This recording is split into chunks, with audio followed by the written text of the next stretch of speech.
नमस्कार बंधुरा आमी सुष्मिता चले एलाम तुम्हारे सामने आबार एक रेसिपि निये। और रेसिपिटा कि करछि जानते होले पुरो भिडियोटा तोमादेर देखते होबे स्किप ना करे।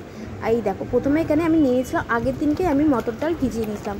সেই ডালটা देखो सकालबेला किन्तु आमी पेस्ट करे निয়েছি। और एखाने ताते स्वाद मतो लवण और एकटु डिम एकटाई डिम दिয়েছিলাম দিয়ে ভালো করে কিন্তু ফেটিয়ে নিয়েছি। আর এই দেখো ভালো করে ফেটিয়ে নেওয়ার পর দেখো আমি কিন্তু এখানে কড়াইতে একটু কম তেল দিয়েছিলাম দিয়ে তারপর দেখো আমি কিন্তু এটাকে একদম মিডিয়াম আঁচ লো আঁচ করে কিন্তু দেখো ভালো করে একটু ভালো করে ভেজে নিচ্ছি যাতে ভেতরটা যেন ভালো করে ভাজা হয়। আর এই দেখো ভালো ভাজার পর দেখো এপিট এপিট করে ভেজে নেওয়ার পর দেখো আমি দেখো পুরো গোলা রুটি কিংবা ডিম ভাজা মতো লাগছে তাই না বলো। আর দেখো আজকে আমি বানাবো ধোকা, তার জন্য দেখো আমি এটা ফার্স্ট টাইম করছি, জানি না কেমন হবে, তা যতটা পারছি তোমাদের সাথে শেয়ার করছি। তা তোমরা কে কেমন করে ধোকা বানাও অবশ্যই কমেন্ট করে কিন্তু জানিও বন্ধুরা। তা স্কিপ না করে পুরো ভিডিওটা তোমরা দেখো, আশা করি তোমাদেরও খুব ভালো লাগবে। যদি ভিডিওটা ভালো লাগে লাইক কমেন্ট শেয়ার করে দিও। আর যারা আমার চ্যানেলটা নতুন দেখছো তারা প্লিজ বন্ধুরা সাবস্ক্রাইব করে দিও। আর যদি ফেসবুক পেজ থেকে কেউ দেখে থাকো বন্ধুরা প্লিজ আমার ফেসবুক পেজটা ফলো করে দিও। আর এই দেখো এখানে দেখো পিস পিস করে দেখো আমি কিন্তু পুরো কেটে নিয়েছি গোলা রুটির মতন যেটা বানিয়েছিলাম ডাল দিয়ে। আর এটা তো বলতেই ভুলে গেছিলাম, আমি না পেস্ট করার সময় একটু না আদাও দিয়েছিলাম, সামান্য আদা দিলে না একটু টেস্ট হয়, তার জন্য একটু আদা আর কাঁচা লঙ্কাটা পেস্ট করে দিয়েছিলাম। এই দুটো বলতে তোমাদের মিস করে গেছিলাম, তার সমস্ত একটু যাতে ঝাল ঝাল হয়। আর এই দেখো একটু ভালো ভেজে নেওয়ার পর দেখো পিস পিস করে কেটে নিচ্ছি।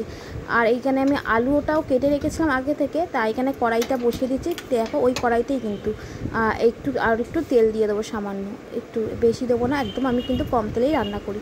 তা তেলটা গরম হলেই কিন্তু আমি এতে দিয়ে দেবো হচ্ছে জিরে ফোড়ন আর দেবো শুকনো লঙ্কা ফোড়ন দিয়ে দেবো।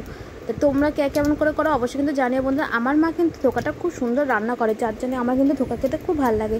নিরামিষ রান্নার দিনে মা যখন করতো না খুব ভালো লাগে। আর ধোকা করতে যদি একটু মানে খাটনি, যে ডালটা পেস্ট করে আবার এই যে বড়ার মতন মানে এই যেটা করা এটাই হচ্ছে ডবল করে খাটনি। তাই এছাড়া কিন্তু সেরকম কিন্তু আর কোনো ইয়ে নেই, যে খাটনি নেই।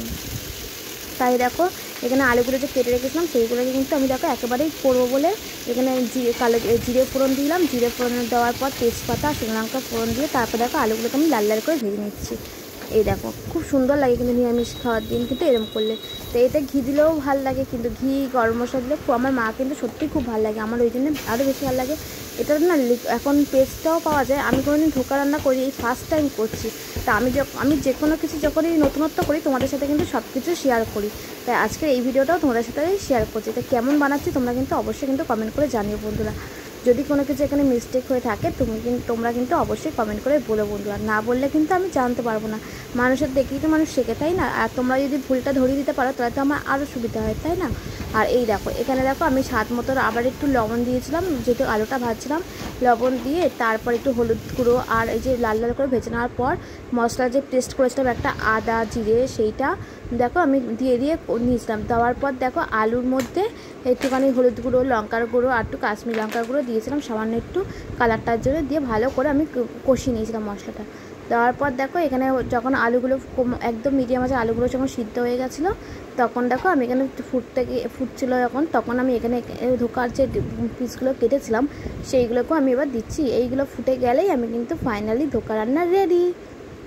তা কেমন লাগছে দেখতে তোমরা কিন্তু বন্ধুরা অবশ্যই কমেন্ট করে জানিও। দেখো বন্ধুরা এখানে কিন্তু আমি চাপা দিয়ে দিলাম, একটুখানি একটু বাড়িয়ে দিয়েছিলাম মাছটা, তাই দেখো ঝোলটা যেন এই বড়াগুলোর মধ্যে ভালো করে যেন ডোবে তার জন্য আমি একটু ভালো করে খুন্তি দিয়ে ডুবিয়ে দিলাম। তা ফুটেও গেছে, তার ফাইনালি কিন্তু আমার হয়েও গেছে ধোকা রান্না রেডি।